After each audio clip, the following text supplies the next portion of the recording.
message to the losers. Losers, look in the mirror. No? Well, maybe you should. Sorry. Well, that's my feeling. Losers, look in the mirror, okay? You know,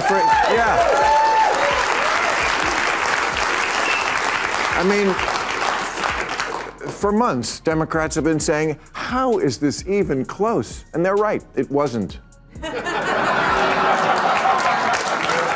Would you have done something differently than President Biden during the past 4 years? There is not a thing that comes to mind. No bueno. No. I just want to be your guide here and tell you what the choices are. Kamala Harris, vice president, will get all of Biden's campaign money, and on the Democrats' best issue, abortion, she's a walking reminder to women that Republicans are coming for the abortion pill. She won't just protect Plan B, she is Plan B.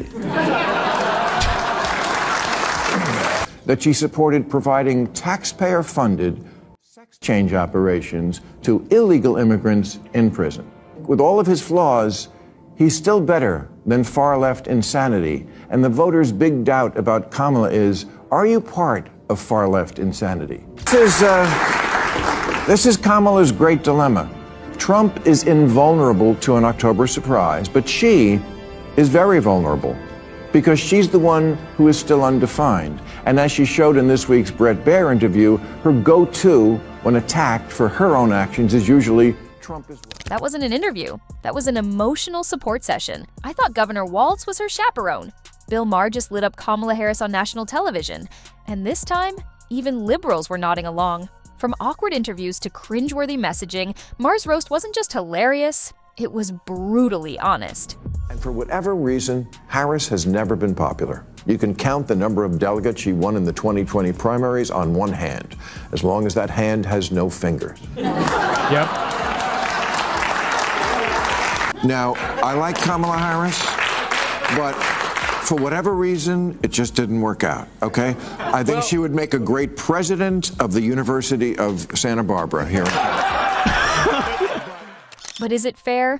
Or is Harris the victim of her own party's confusion? Let's get into it. Welcome back to the channel, where we break down politics, pop culture, and controversy without the filter. Today, we're diving into Bill Maher's viral takedown of Vice President Kamala Harris on Real Time with Bill Maher.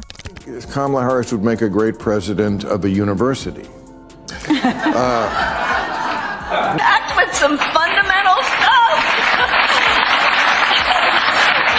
I say rather articulately. We did DoorDash because I wanted Doritos. And they were about, the red carpet part was about to start. Nobody wanted to leave to go to the grocery store. So it was DoorDash.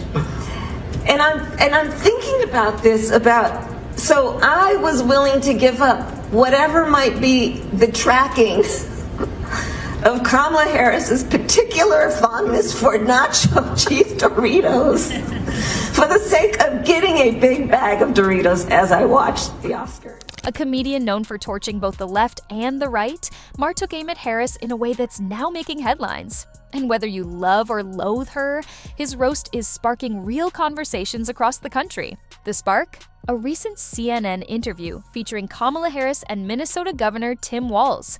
This was supposed to be a serious sit-down, one that repositioned Harris as a presidential-level figure following President Biden's 2024 exit. But what unfolded was a stiff, awkward exchange that left viewers wondering who was really in charge. Walz, mostly silent, sat beside Harris like a glorified prop. Maher called him her emotional support VP, mocking the setup as more therapy session than political rallying cry.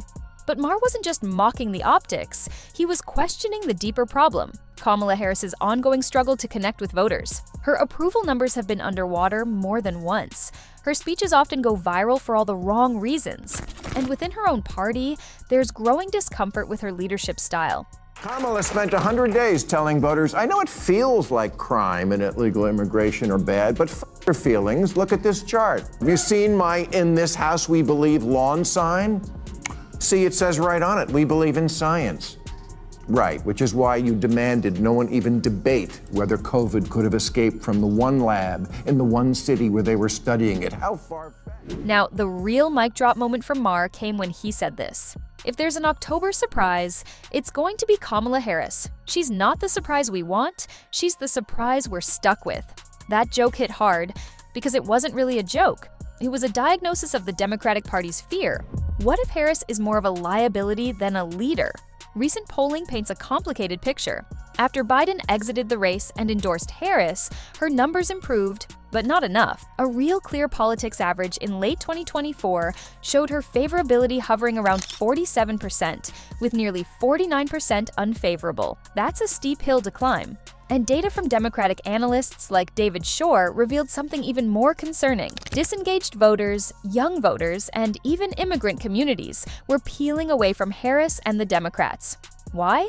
Cost of living, economic anxiety, and yes, distrust of candidates who feel scripted and out of touch. Yeah, I think Kamala Harris would make a great president of a university. Not that she's a bad person or a bad candidate or she's smart, but it didn't work. And by the way, if she does, there would be precedent for this because Nixon lost the White House in 1960. And then what did he do? He ran for governor of California 2 years later. It would be the same scenario. And when he lost that one, that's when he said, you won't have Nixon to kick around anymore. And then he was president 6 years later, so maybe it'll work. Maher's roast didn't exist in a vacuum. The internet exploded.